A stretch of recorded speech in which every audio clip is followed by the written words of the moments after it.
Sabi mo ikakasal ako sa isang boliv na baba na pinilot mo lang sa kanto. Sandali Michiel makinig kami na. Pilit na pinapakalma ni Aling Rosa ang kanyang anak. Ano bang gusto mong gawin ko? Tingnan mong mabiti sa tingin ko mahanda naman siya, makang dalaga po kaya binili ko siya para bigyan niya akong apo. Dahil dito lalong nakalit si Michiel at malakas na pinagpok ang mesa, ina. Gusto mo bang maging boliv din ang apo mo katilat niya? Himinaon ka lang nakpabasa na ako sabing manghila $1 ravang siwerte ang batang ito sa ating pamilya. Hindi pa rin pimayak sa Michiel kaya lalong nalangkot si Aling Rosa, ganito na lang, bigyan mo lang akong apo, pagkatapos ng 2 taon palalayasin ko na siya. Nachtida pa rin sa Michiel, hindi pa rin libisang sumasang-ayon panhakuhan ha. Sakanan ha para sa ayo papakasalan ko na siya. Nang pimayak ang anak, tiwang-tiwa si Aling Rosa at akat na nakasikason kasal pero hindi ipinalam sa kahit sino. Bana. Naktatakbo si Esther sa loob ng bahay natisod sa kaway na saag at pimaksak sa harap ni Michiel. Timanghala siya na may inosenteng hamata sa lalaki at nakanghiteng naklaat ng kamay, bana. Festong bana. Tiningnan siya ni Michiel nang may awa at initisan ang katulong na humawang bana para sa kanaya. Nang habang yun, imivinang habi si Michiel dahil sa trabaho, nakplano na si Aling Rosa, Esther, halikan ha. Hawak ang lollipop, pimasok ang dalaga at imiling-ilang kasabayang misika. Naligo ka na ba? Timango si Esther. Ngayon makinig kang mabiti kapag hanawa mo ito ng maayos, bibigyan kitang candy. Nang marinig ang candy, limiwanag ang hamata ni Esther at masayang suminot sa sinabi ni Aling Rosa. Isut mo ito pagkatapos ay iniman mo ang orangay na nasa mesa pagkatapos ay matilog ka na. Binigyan ni Aling Rosa si Esther manipis na damit pantilog at sinabihan siyang mahbi sa loob ng silid. Bagamat boliv si Esther napakahanda naman ang kanyang katawan, may kirba sa tamang lugar. Saninot ni Esther si Aling Rosa, ininom ang orangay at imakayat sa kama para matilog. Kailangan kong sundan ang sinabi ni Mama para magkaroon akong candy inosenteng sabi ni Esther sa sarili at pimikit para matilog. Sa kalahit ng hobby, imiwi sa Michiel medayo na kainom, amoy alak. Bineksan niya ang pinto at pimasok sa silid at bineksan ang ilaw. Bumengkat sa kanayang paningin ang dalakita na mahimbing na natutilog sa kama, manipis ang damit pantilog na halos hindi may taho ang dapat itaho na paiko siya sa hiya at imiwasang tingin kay Esther. Naklakat siya papunta sa mesa, kiniya ang orangay na ininom nito at inibos, pagkatapos ay naligo. Pagkatapos maligo, komportableng himiga si Michiel sa sofa pero nagsimula siyang makaramdam ng init at hindi mapakali. Doon pa lang imaksan ang pampalibog. Hindi mapakali si Esther sa kama humakawan makaingay na nakpapahirap sa lalaki na nakaiha sa sofa. Ang kanayang mahabang binti, mapiting balat, ay tumitok sa kanayang hamata. Wala siyang nakawa kundi tanghapin ang tatana at humapang sa kama para angkinin ang katawan ni Esther. Idinilat ni Esther ang kanayang hamata at tumingin sa paligid, nakaiha siya sa kama at wala ng lakas. Pimasok sa Michiel at tinitahan ang higis itlog na mukha ni Esther, tama ang sabing ina niya, napakahanda ng batang ito, gusto mo ahat mahalin. Masakit. Hindi makabangon. Tiningnan siya nito na nakasimangot, namimila ang pisngi, tumingin sa kanayang katawan na walang damit. Imiko ang lalaki at hinaplos ang kanayang biyog at inalalayan siyang imipo sa tabing kama at sinutan siyang damit. Patawat. Katong gistong kanan. Naklalambing niyang sinabi at itinos ang kanayang hakamay para makpabihat sa kanaya. Biniat niya siya pababa, nakita ni Aling Rosa ang kanayang anak at si Esther at napino ang pagmamalaki pero itinahon niya ito at naktiwang makisa. Kimusta kayong dalawa, masaya ba kayo kahabi?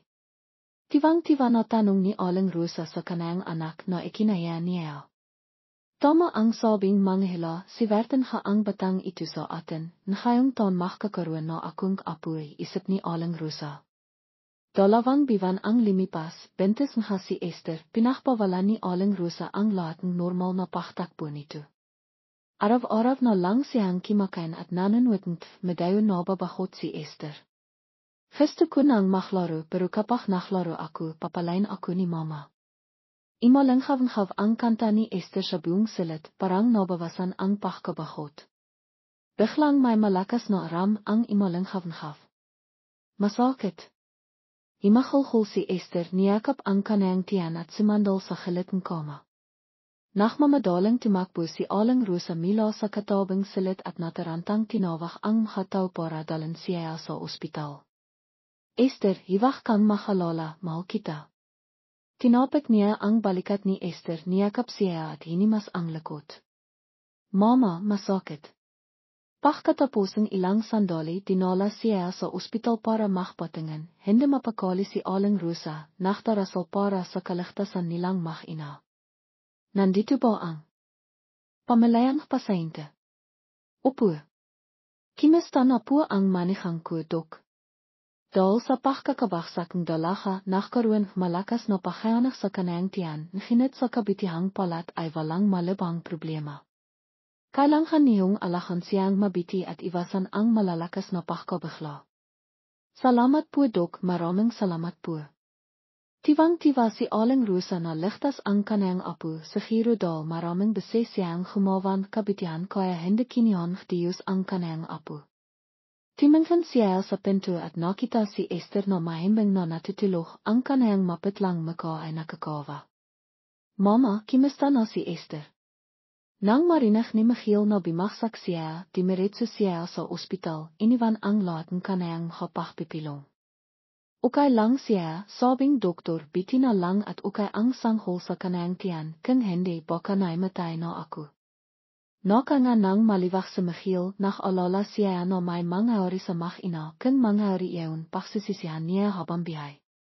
Pagkatapos ng 2 araw, inihanda ni aling rusa ang hamit para sundain siya, parang hintunan ngayon si Esther sa bahay, inalakan siya na parang itlog, ang lahat ay kailangang gawin ng mindset para matiyak ang pinakamaysay para sa kanaya. Naintindihan niyo ba? Tumanga ang hakatilong.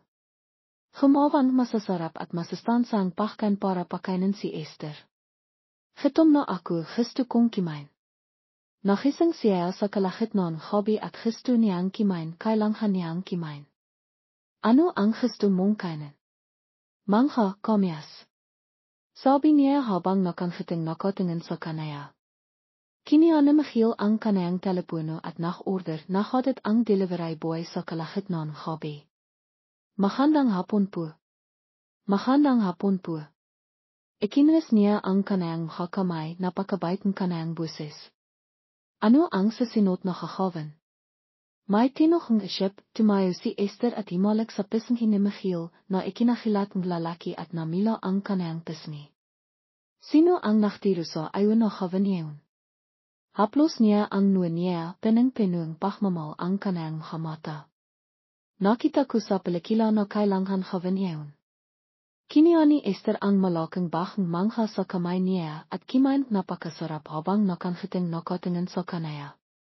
Esther, pakinggan mo ako. Kimakain siya habang tumatango. Saka lang nakikinig ako. Dito lang pwede himalik sa iba, hindi tandaan mo. Itiniro ni Michiel ang kanayang pisngi kung saan siya himalik. Tumango siya ang paulit-ulit. Kung himalik ka sa iba, hindi kita bibigyan ng candy at mangha, tandaan mo. Pagkatapos kimain, niyakap niya siya at naklambing, pagkatapos ay natilog na parang pisa. Esther, matilog ka ng mahimbing. Alis na ako, mamaya bibili akong isikriyam para sa iyo. Kimaway siya sa kanayang manipis na hakamay, tumangkayat para halikan siya sa pisngi mili. Hinaplos ni Michiel ang kanayang siyabay na pisngi, kimakain kang marami at natutulog, timaba ka na. Pero okay lang, gusto kita sa kanito. Nakita ni aling rusa ang kanayang anak at si Esther at imismit at imiling, hindi niya nakikita na nakatayo ako dito, sa Girodaya na ako sa bahay na ito. Sige, alis na ako para magtrabaho. Pagkalis ne Michiel, nakita ni aling rusa na sawang sawa na siya sa panunod ng pelikila, kaya nakpasaya siyang limabas, Esther, gusto mo bang makipaglaro kay mama? Nang marinig niya iyon, tumalon siya sa tiwa, gusto ko po. Kung ngayon magbiis kang maganda at ipapasal kita. Inaplos ni aling rusa ang kanayang ilo na pakabait ng kanayang mata. Opo. Imakayat si Esther sa silit at isiniut ang kanayang magandang damit. Naghihintay si aling rusa sa labas, may sasakyan na sa labas ng gate. Pagkatapos ng 15 minuto, naroon na silang dalawa sa Bailey Park, namhatin ang layo mila sa bahay ni aling rusa. Tiwang-tiwa si Esther na timakbo, pero pinakalan siya ni aling rusa, may sinasabi sa mama, nakikinig ka ba? Opo, nakikinig ako. Haplos niya ang kanayang tiyan at bimilong, may babay dito, hindi ka pwedeng tumakbo ng mabilis, kapag tumakbo ka ng mabilis, masasaktan ang babay, kailangan mong mahalin ang babay, palagi ka lang pwedeng maglaro sa tabi ni mama, tandaan mo. Tandaan ko po. Hindi pwede tumakbo, kailangan si mama kay mama. Ang halang mo tara doon. Inawakan ni aling rusa ang kamay niya papunta sa pino at inilatag ang hamit. Nakaupo si Esther sa tabi niya at nababakot, nakita niya na may ginagawang masaya ang hataw, kaya tumakbo siya para panuorin. Pagkatapos magawa ni aling rusa ang lahat, lumingon siya at hindi na siya nakita. Esther! Nasaan ka na? Esther! Nagmamadaling tinawag niya siya, takot ang kanayang maka, hindi maganda ang itakang bata at tumatakbo pa siya. Michiel, nawawala si Esther. Agad na tinawagan ni aling rusa ang kanayang anak. Sa kabilang linya, nang marinig niya ang balita, nakilat siya at naitaw na nagtanong, anong sinabi mo? Tinala ko siya sa labas para magpiknis, abala ako sa paghahanda, ngayon tumakbo siya. Lalong iniyak si aling rusa, patawad, Michiel. Pipenta na ako, hintayin mo ako doon. Kiniya ni Michiel ang kanayang jacket at pumunta sa park. Nagbibelenghan siya habang nagmamaniw, nakikisap ako sa ayo, Esther, hiwag kang mapamak. Pagkatapos ng ilang sandali, naroon na si Michiel, tumakbo si aling rusa papunta sa kanaya at imiling, tinanong nila ang maraming tao sa park, pero walang nakakita kay Esther na ikinababala nila. Hintayin mo ako. Napapakot na ako. Tiwang-tiwa si Esther na hinahabol ang isang piting tuta na napakahanda. Hindi nakinig ang tuta sa kanaya, tumakbo pa rin, lalo siyang gustong habilan. Mahiliran kita. Hindi pa rin tumitigil si Esther sa pagtakbo, hindi na niya malala ang sinabi ni aling rusa. Bata, may itatanong ako, may nakita ka bang matangkat na baba na maganda na nakasuot ng piting damit? Inilagay ni Michiel ang kanayang kamay sa kanayang dibdib at tinanong ang batang baba sa harap niya. Nakita ko po siya. Naalala mo ba kung saan siya pumunta? Sabihin mo sa akin, bibigyan kitang candy.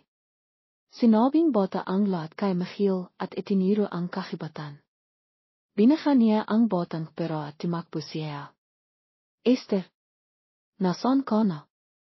Nandito ka ba? Naririnig mo ba ako? Tumakbo siya at simahaf para marinig siya nito. Masakit. Natisod si Esther sa isang sanga at bimaksak, simahaf siyang, aray, hinimas niya ang kanayang bekong-bekong. Nang tumanghala siya, hindi niya nakita ang piting tuta, medayo nalangkot siya. Nasaan na kaya? Timayo siya pero masyadong masakit ang kanayang paw, natakot siya sa paligid, pero nakita niya ang mga ibon na nakadapo sa pino. Mama! Michiel! Natatakot ako. Pimatak ang liha sa kanayang pisngi.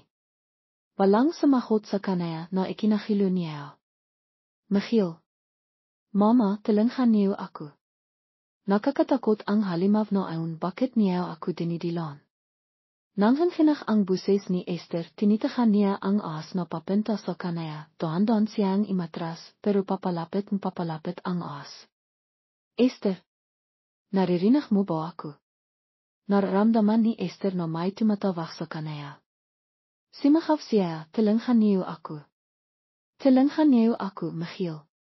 Pagkase gavnia, beglang sumegot ang as, kinagat siya nito sa kanang po, sumakit sa balat niya, tumilo ang dugo, nang hinagsiya.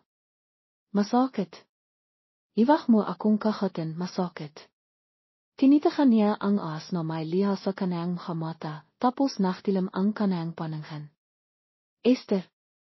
Limangon si Esther at nakita sa Michiel na tumatakbo papunta sa kanaya, nararamdaman niya na nahilok siya sa kanayang makabisig, napakainit, nang harap siya na hinili niya ang as at nakakatin siya, binihat siya at tumakbo papunta sa ospital. Hasan ka na. Daan-daang idinilat ni Esther ang kanayang mata at nakita sa Michiel na pakainit ang kanayang buses. Hinawakan din ni Aling Rosa ang kanayang kamay, anak, kamusta ka na? Mama. Michiel, nasan ako? Nasa ospital ka, kinagat kang as, bitina lang nakita ka na Michiel.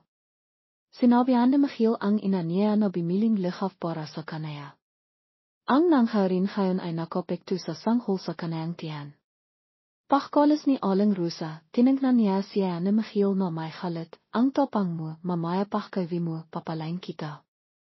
Tinignan ni Esther sa Michiel na may pagsisisi, patawad na, hindi na ako magiging makilit.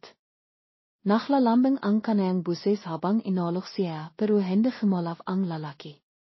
Alam ko na nagkamali ako, patawarin mo na ako. Tinignan siya ni Michiel na namimila, hita siya, hindi siya kayang tisin, talo siya. Sige na, himaga ka na, mamaya papasok ang mama mo para pakainin ka, may gagawin lang ako. Tumango si Esther, himaga na kanghiti sa kanaya. Pinisal niya ang kanayang pisngi at imalis. Kinakabihan nakdesharge si Esther at imiwi sa minut siya, pagkatapos kimain ay matitulog na siya. Nasaan na ang bimbim ko? Mangha. Pagkakita kay Michiel, niyakap niya siya at nachlaten kamay. Hindi ka sa minut sa akin, kaya hindi ako bimili makilit ko. Sinaman siya ang tingin at nakibat ng yakit. Wala akong kanday. Malangkot siyang imipo. Bakit? Nakalit ka. Hindi siya sumagot. Bimangon ka, may ibibigay ako. May ikaf sa Michiel, may pendant na napakaganda. Para sa akin ba? Kailangan sa minut ako. Hinaplos niya ang kanayang ilua at ikinobit sa kanaya, hiwag mong ipakmalaki sa iba, tandaan mo. Timango si Esther. Limipas ang panahon, malapit na siyang manghanak, natatakot si Aling Rosa at Michiel, kaya dinala nila siya sa ospital, nakpantay sila. Kimirap siya at tumingin kay Aling Rosa, masakit pa manghanak. Hindi, konti lang, tapos may makakalaro ka. Nakpalakpak si Esther, hindi siya takot. Mama, bakit hindi pa tapos? Balisa sa Michiel sa labas. Imipo kan ha, nailo na ako. Imiling si Aling Rosa, dati kay dole manghanak. May imiyak, tiwang-tiwa si Aling Rosa. Lalabas ang doktor, tungrats babay gero. Nachtatalon si Aling Rosa, okay lang may apo na tayo. Dinala siya sa recovery room, dinala ang babay sa incubator ng isang araw. Masakit ba? Imiling si Esther, pagod lang ako pero may makakalaro na ako, masaya ako. Alahan ni Aling Rosa ang apo. Michiel, tignan mo ang gemengiti siya. Nakakatawa ka naman, mahkamaka sila. Nachtawanan sila, tinakpan ni Aling Rosa si Esther, matilog ka na. Limabas siya, timawag sa Michiel, mama, ako. Ang magpapanghalan. Nahisap si Aling Rosa, anong gusto mo, ala? Anong gusto mong ipanghalan sa babay gero natin? Kung ano ang gusto mo, gusto ko rin. Sige, disisaw na sa Maria Clara na ang panghalan niya. Limipas ang panahon, ang balita tungkol sa kasal ni Jose Maria ay inti-inting himipa at ang kanilang anak ay 3 buwan na. Ang bata ay lalong naging kaibig-ibig tulad ng isang kayamanan sa pamilya nila. Si Elena ay pinapakan ang kanayang anak, iniman mo na ang hatas, anak ko, mahal ka ni nanay. Pagkatapos kimain bata, siya ay imawit ng isang kandiman. Yay, matilok na ang benso. Isang taon ang mabilis na limipas. Si Elena ay 21 at si Josemari ay 26, may 5 taon na akhwat, maganda ring numero. Ang bihay ay normal, patuloy na lumilipas ng payapa, akala mo ay magiging masaya magpakailanman. Ngunit ngayon pagdating ni Josemari galing sa trabaho, nakarinig siya ang malakas na pagtatalo. Aling isang. Talagang hindi ka marunong tumipat sa salita. Hindi mo ba naalala ang sinabi mo noon? Hindi ba't sinabi mo na ipapakasal mo si Josemari sa anak kong si Nenita? Isang may edad na baba ang nagsasalita ng malakas sa bahay nila aling isang. Aling pining, kimama kami na at pakinggan mo ako. Mahinaon na nagsalita si aling isang, tinitis ang lahat ng masasakit na salita. Anong pakikinggan ko? Kitang-kita na ang totoo. Ano po ang sasabihin mo? Kung hindi po kami paminta dito, hanggang kailan mo itataho ito sa amin? Si Josemari ay nagmamadaling pimasok at nagsalita ipang ipaliwanag, walang kinalaman dito ang nanay ko. Ang pagpapakasal kay Elena ay desisyon ko. Halit na pinagpok ni aling pining ang mesa, dapat mong tandaan na ang isang bahagi iyong tagumpayan ngayon ay dahil sa tulong pamilya namin. Nang marinig ito ni Josemari, ngumisi siya at sinabi, iyon ay noon, ngayon hindi ko na kailangan ang tulong ninyo. Josemari. Hinila ni aling isang ang manghas ng kaniyang anak, hayaan mo akong magsalita. Iwag ka nang makialam. Kami ang nagkamali magsuray ko kay aling pining at mang Cardo. Hinila ni aling isang ang kaniyang anak at pinaupo. Walang mali. Ang kinabukasan ko ay desisyon ko, hindi lang isang panhakunuang bata po ako. Wala po akong alam nun. Lalong nakalit sa mang Cardo nang marinig ito, at gustong sabihin si Josemari, napakabastos mo. Sige, imalis na tayo, wala nang kasalan. Hindi na nakabalang ihatid ni Josemari ang habisita. Halit silang imalis at malakas na isinara ang pinto, na nakpakilat kay aling isang. May imiyak na bata, maral ay nakisang dal sa enghay.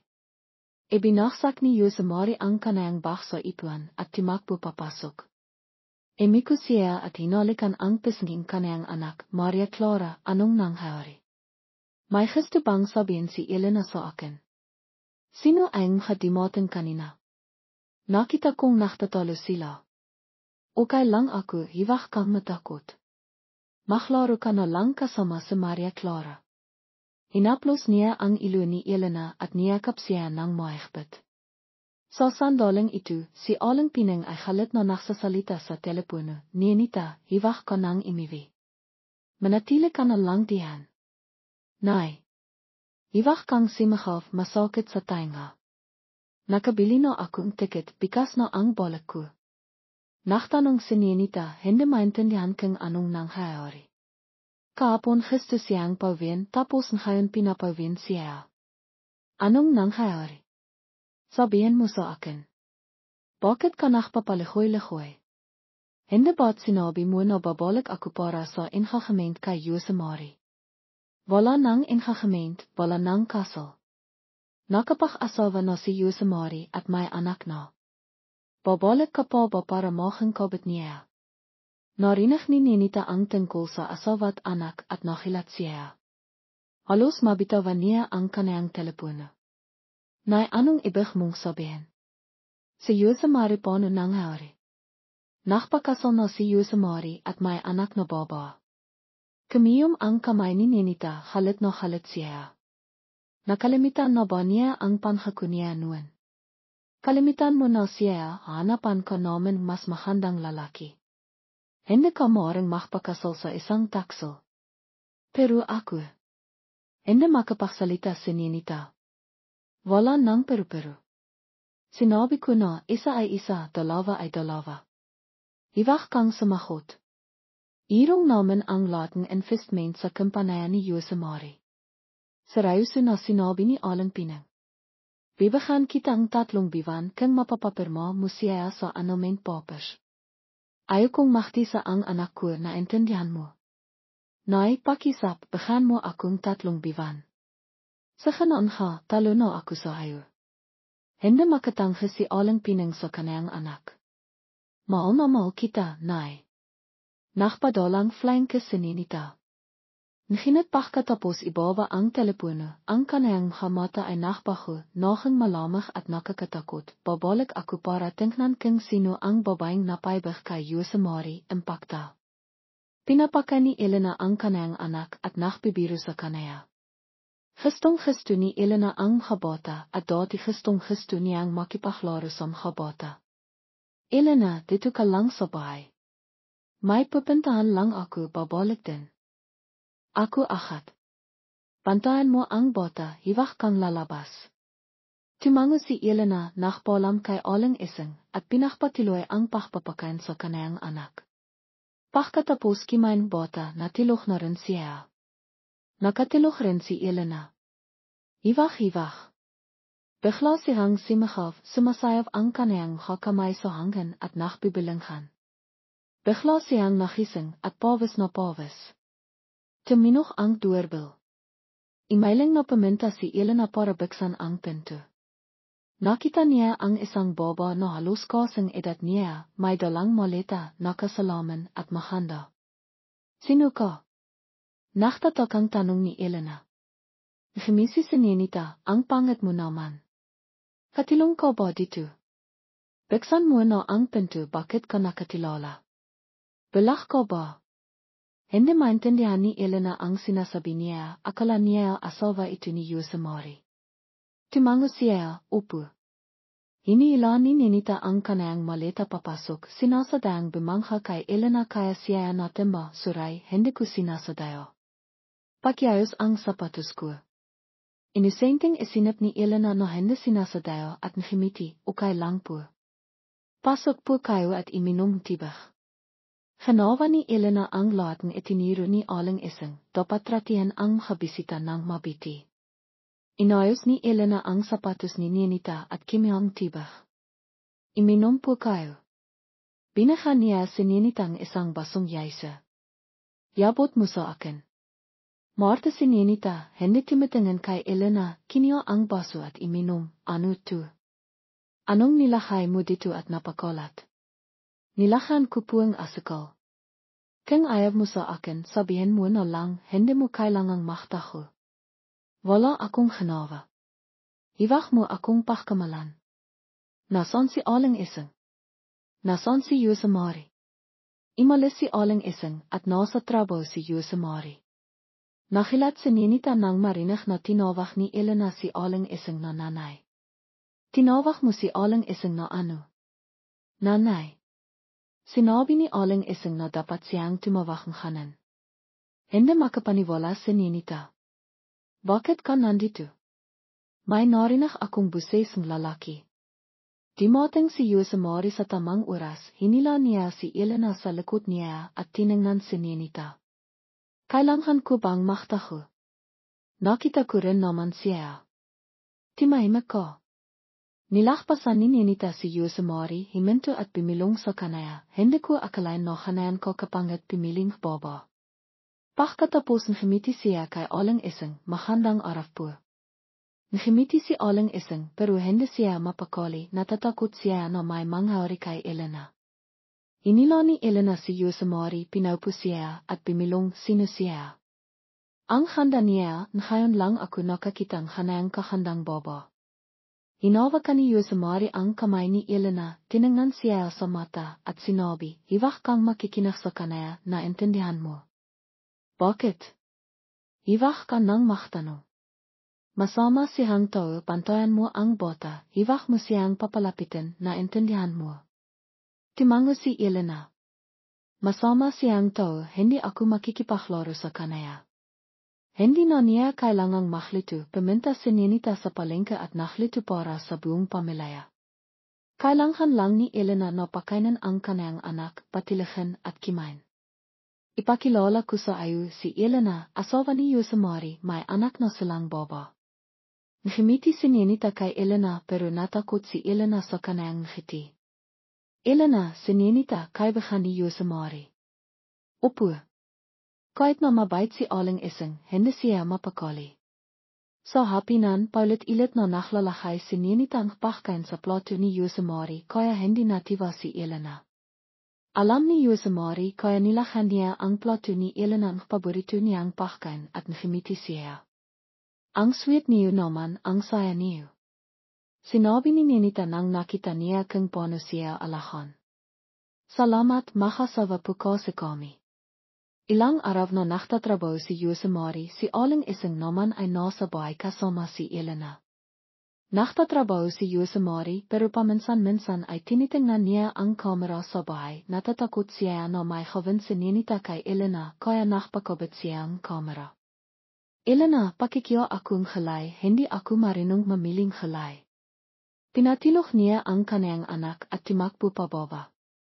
Nasaan si Aling Isang? Imalis si Aling Isang, hindi ako marunong dito. Pakibili akong halay, ako na ang makpabantay sa anak mo.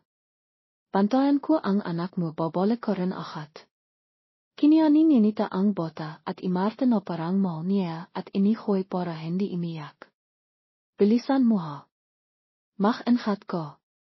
Timatakbo si Elena, nakalimitan ang sinabi ni Yosemari na hiwag niyang hayang hawakan ni Ninita ang bota. Timahimik ka. Bakit ka imayak? Iniahas ni Ninita ang anak ni Elena sa diyan, halit na halit siya dahil hindi tumitigil sa paghiyak ang bota. Sinabi ko na, tumahimik ka, kamukha ka ang nanay mo tanga. Kimia siya ang buta at sinibikan niyang painiman ang bota pero imayak ito kaya hindi niya ito mainom. Ayaw mong iminom. Mamatay ka sa gutom. Nakakatakot ang kanyang mata. Nakabalik na si Elena at narinig niya ang paghiyak ng kanyang anak, tumakbo siya papasok. Ano ang ginagawa mo sa anak ko? Limayas ka. Tinapatan ko lang ang anak mo pero ang kilit niya. Iwag mo akong. Lokohin, limayas ka. Limapit si Ninita kay Elena, tumingin sa kanyang mata, at sinabi, binabantayan ko ang anak mo, bakit mo ako hinahanito? Ano na lang ang sasabihin ng iba? Tinanggal ni Elena ang kamay ni Ninita, itinilak siya palabas ng kwarto at isinara ang pinto. Limayas ka. Hiwag ka nang babalik dito, kung babalik ka pa, sasabihin ko kay Yosemari na saktan ka. Timakbo si Elena sa kanyang anak, halit na halit. Ito ang inang beses na naramdaman niya ang halit. Ang pakiramdam na may himawak sa kanyang anak, gusto niya itong patayin. Tiwang-tiwa si Ninita, limabas siya, kumiyang halay at naglito. Timawak si Aling Pining sa telepono, nag-alala siya para sa kanyang anak, Ninita, hindi maganda ang balita. Anong nangyari, nay? Nagverdraf si Yosemaring lahat ng kanyang investments, nakakilo ang kampanaya at stocks. Inatake sa piso ang tatay mo at nasa ospital. Anong sinabi mo? Hindi ko alam pero hindi maganda ang sitwasyon. Umiyak si Aling Pining. Hanap akong ebidensya laban kay Yosemari. Mahirap mabait siyang tao. May kainan ang lahat, maniwala kayo sa akin, kaya ko to. Ibinaba ni Ninita ang telepono, nakbaho ang kanyang mukha. Gusto niyang kalabanin ang pamilya namin. Please papahirapan ko siya at si Elena. Kumiyom ang kamay ni Ninita, halit na halit siya. Ilang araw ang lumipas, kinailangan ni Yosemari na magtrabaho sa ibang lugar. Maghang imalis si Aling Isang para magsamba at maghanda, magkakaroon foute birthday ang apo niya, lahat ng tao ay abala. Maghang nagising si Elena dahil imayak ang kanyang anak. 8:30 kinuha ni Elena ang kanyang anak at pumunta sa labas. Pagbaba niya sa hagdan, lumabas si Ninita galing sa banyo, sinabi niya, ang ingay niya, gusto mo bang patahanan ko? Hindi sumagot si Elena, kaya hinila siya ni Ninita. Nawalan ng balanse si Elena, tumilo ang kanyang liha, dugo, at gatas. Bakit nasa sahig ang kanyang anak? Bakit pinuong dugo ang kanyang anak? Bakit hindi siya imayak? Dumating si Aling Isang, nakita ang nangyari, tumakbo siya para kinin ang apo niya. Hindi makapaniwala si Ninita. Hinila ni Elena ang biyok ni Ninita, sinaktan mo ang anak ko, papatayin kita. Nakaramdam halit si Elena at hindi niya mapapatawad si Ninita. Sinuntok niya si Ninita, imayak siya. Wala namang ginawa ang bata. Natakot sinyenita itinilak si Elena at timakbo. Bimaksak si Elena at sinabi, ibalik mo ang anak ko. Sa isip ni Aling Maria na niya na hindi na maililigtas ang bata. Ang kanyang apo ay imalis na patungo sa isang lugar na malayo at hindi na babalik pa. Carmela, anak, tumayo ka na. Niyakap ni Aling Maria ang kanyang apo at dinala sa banayo ipang linisan ang kasikat. Habang pinapalihan, imiyak siya at naktuloy-tuloy ang pakpatak ng kanyang haliha, pasensya ka na, anak, pasensya ka na. Si Carmela ay lebos na walang lakas. Tumayo siya at pimasok sa silid at walang bihay ang kanyang mata na tumingin sa kanyang anak na nakaiha sa kama, anak, oras na para iminom hatas. Gemising ka na at iminom hatas baka mahitom ka at imiyak. Kiniya niya ang buting hatas at niyagug ang brasong kanyang anak. Si Aling Maria ay natigilan. Pagkarinig sa balita, si Victor ay agad na imiwi at binuksan ang pintong silid. Nakita niya ang kanyang asawang boliv na imiyak habang akap ang kanilang anak. Hindi niya alam kung ano ang gagawin. Mahigpit niyang kiniyom ang kanyang kamay at nakahalit ang kanyang ngipin. Elena, hindi kita hayang mamihay ng payapa. Magbabayad ka sa ginawa mo. Pagkatapos nito, pinakilos ni Victor ang lahat ng puwersang media. Naglagay siya ang mga anunsayo sa lahat ng dako na naglalaman impormasyon tungkol sa paghahanap kay Elena. Ang kilit naman ng anak natin, Victor, ayaw niyang dimilat para iminom ang hatas. Walang bihay na sinabi ni Carmela kay Victor. Limapit siya sa kama, binihat ang kanyang anak at ibinigay kay Aling Maria, sinabihan siyang mahanda para sa libing bata at ayon siyang bahala sa lahat. Carmela, natutulog ang anak natin. Siguro ito na ang kanyang pinakamabang tulog. Pagkatapos nito, pipinta siya sa isang lugar na tinatawag na langit. Doon ay maraming larian at mahabatang kalaro. Masaya siyang maglalaro doon kaya iwag kang makalala. Babalik pa ba ang anak natin? Tumingala si Carmela at pinong-pinong liya ang kanyang mata. Kung magiging mabait si Carmela, babalik ang anak natin.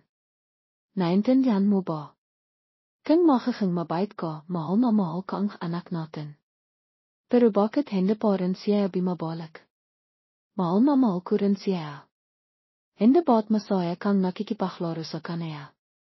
Niyakap siya ni Victor at hindi niya namalayang tumilo ang isang liha at pimatak sa kanyang pisngi. Hindi na ba siya babalik kailanman? Natatakot ako. Victor, hindi babalik ang anak natin. Halika, bumaba tayo at dalhin natin siya para maglaro. Inawakan niya ang kanyang kamay at bumaba. Inilagay na ni Aling Maria ang sanghol sa isang maliit na kabong. Bakit isinara? Mahirapan siyang himinga. Buksan niyo. Timakbo si Carmela at sisibukang buksan ang takip.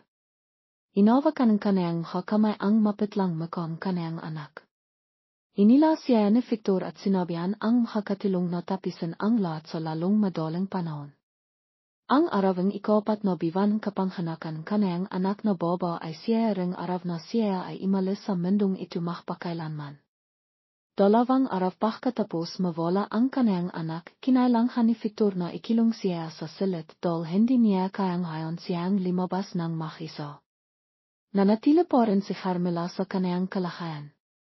Lalo siyang hindi naging matino at palagi niyang niyakap ang ina na inihikan kanyang anak noon. Anak, gising na at iminom hatas. Kiniya niya ang buting hatas at pumunta sa kama, niyakap ang inan at niyagug ito. Maging mabait ka, anak, iminom ka ang hatas. Walang himalaf. Siyempre naman. Halit niyang ibinato ang buting hatas pati na rin ang inan sa sahig. Ang kilit mo hindi na kita kalaro. Pagkasabi nito, tumakbo siya at pinilot ang inan, hinimas-himas at niyakap ng mahigpit sa kanyang dibdib. Pasensya na, nasaktan ka ba? Araw-araw ganito si Carmela. Labis na nasasaktan si Aling Maria. Hindi siya kimakain kanin o iminong tibig at tumapayat siya. Nakatayo si Victor sa labas at pinapanood ang kanyang asawa na ganito. Labe sihang na sasaktan. Hende sa hende siya malangkot, nginit hindi niya kayang mohang malangkot. Kung mageguren siya, sino na ang mogiging sandagan ni Carmela. Gemissen ko na.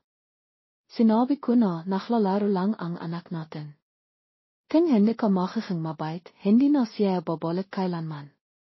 Imiling siya, ayaw makinig at mahigpit na niyakap ang kanayang ilo na may mahalong biyog at madilim na bilog sa ilalim ng kanayang matadol sa labis na pahyak. Tumayo ka. Si mama ka sa akin. Kiniya niya ang inan ibinato sa kama at hinila siya patayo ipang limabas. Iwag. Masasaktan siya. Wala akong pakialam. Hinila siya pababa, sumakay sa kotse at pumunta sa lugar kung saan inilibing ang kanayang anak, itiniro ang pintot at sinabi, nandito ang anak natin. Natutulog siya ng mahimbing, natutulog para makabalik at makipaglaro sa yayo. Kung magpapatiloy ko sa ganito, makakalit siya. Lumiot si Carmela at niyakap ang kanayang dalawang kamay ang pintot. Tumingala siya kay Victor. Hanap ba sa kanaya diyan? Nagegitomba siya. Masaya sihang namimihay doon walang isa sa kanaya. Hiwag kang mahalala. Totoo ba ang sinasabi mo? Hindi kita niluluko, diba? Saglit silang imipo sa tabing kanilang anak at pagkatapos ay iniviniya siya. Sa doon papunta sa kotse, nakita niya ang isang baba na may dalang sanghol. Bigla siyang tumakbo at inahaf ang sanghol, niyakap sa kanayang dibdib. Ibalik mo.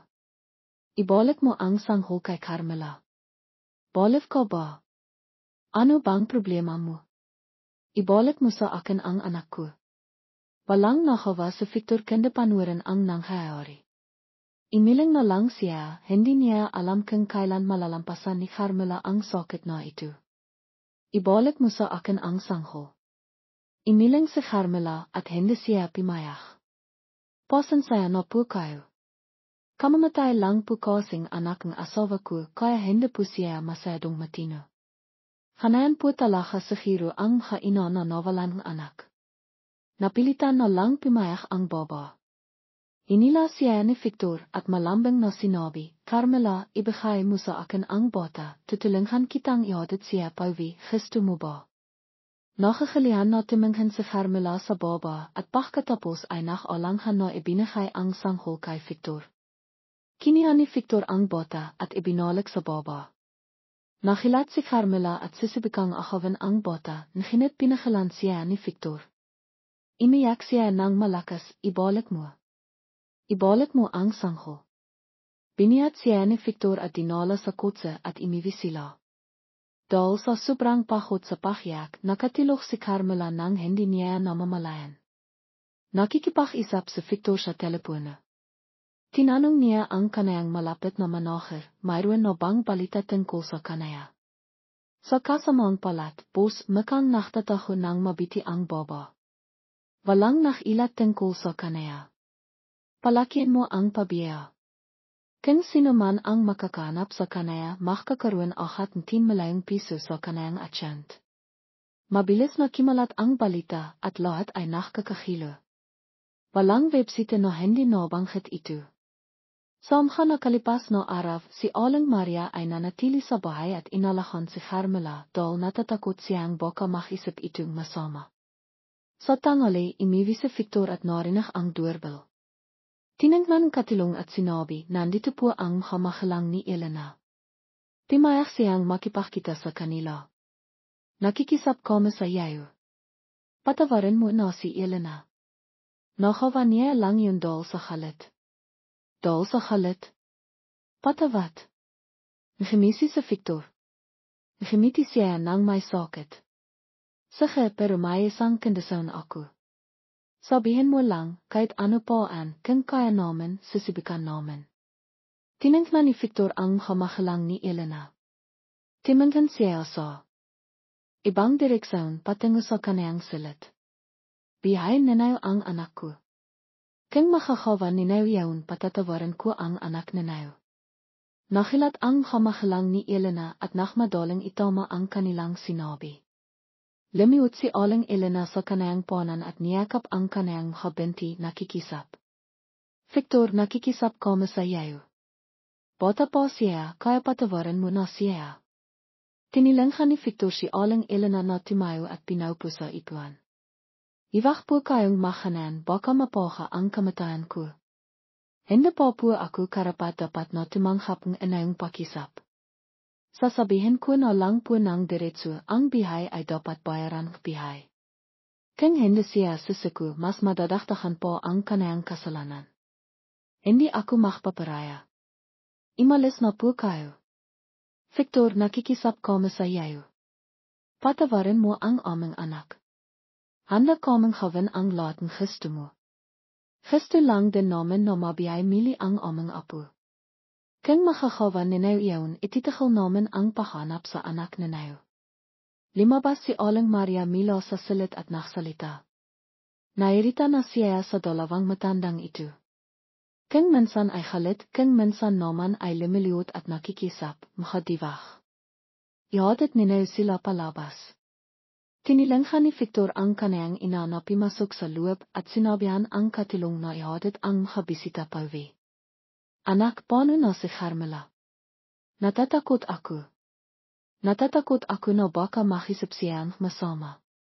San ngayon kailangan natin maging mahinaon at panatiling matatak ang kanayang kalooban. Hintayin ko lang na mahanap ko si Elena at maayos din ang lahat. Limipas ang isang linggo ngunit wala pa ring balita tungkol kay Elena. Si Carmela naman ay kanin pa rin, hindi matatak sa kanayang pakisip at kalisahan. Nababaliw na lang siya at ayaw makinig sa kahit sino. Sa kalahit ng tanghali na imatay si Carmela. Sinabing doktor na siya ay may pakasirang katawan at nakaranas ng labis na pakabigla. Napabintong hininga na lang si Aling Maria, labis niyang minamahal ang kanayang manihang hinit hindi niya alam kung ano ang kanayang gagawin. Mag-ampon na lang tayong bata, anak. Nakaalala ako para sa kanaya kung magpapatiloy siya sa kanito. Victor. Sandaling nakisip si Victor at pagkatapos ay pimayak siya. Ang pinakamalakas sa ngayon ay ang kalisahan ni Carmela. Pumunta sina Victor at ang kanayang ina sa isang ampinan ipang mag-ampon ng isang 5 taong halang na batang baba. Ngayon siya ang magiging papa mo, siya ang magiging lola mo at siya naman ang magiging mama mo. Naintindihan mo ba? Opo. Tumanga ang bata. Milan ngayon sila na ang magiging pamilya niya. Pagkagising ni Carmela nakita niya ang isang bata sa bahay at nakwala. Diyos ko bimalik na ang sangho. Pero bakit ang bilis niyang limaki at marinong na siyang magsalita? Kimain siyang maraming kindi kaya limaki siya ng mabilis at bimalik para makita si Carmela. Nakikita mo ba, hindi kita niloko, diba? Masayang niyakap ng batang baba ang 5 taong halang na bata at inayos ang ilang heblang biyok sa likod ng kanayang tainga at nakimiti ng matamis. Sinabi ni Aling Maria, tawagan mo na siyang mama. Sobrang saya ni Mama Carmela. Sa Mila noon inti-inti nang naging matatak ang kanayang kalooban. Araw-araw niyang dinadala ang bata para bumili ng mga damit at candy. Nagkaroon din si Victor ng panahon ipang paktinan pansin ang paghanap at paglitas sa mga problema ni Elena. Halo mama, si Elena po ito. Anak, saan ka na? Labas ang halak ni Aling Elena nang timawak ang kanayang anak. Hindi mo na kailangang malaman. Padalan mo na lang akong pera, wala na akong pera. Ipadala mo sa atyant na ito. Mag-ingat ka, Elena. Sa dilim gabi, isang babaeng nakasuot ng itim na damit ang nakaupo sa isang sulok sa isang abandonadong gusali, madimi ang kanayang maka at halo-halo ang kanayang biyog. Hindi kita hayaan, Carmela.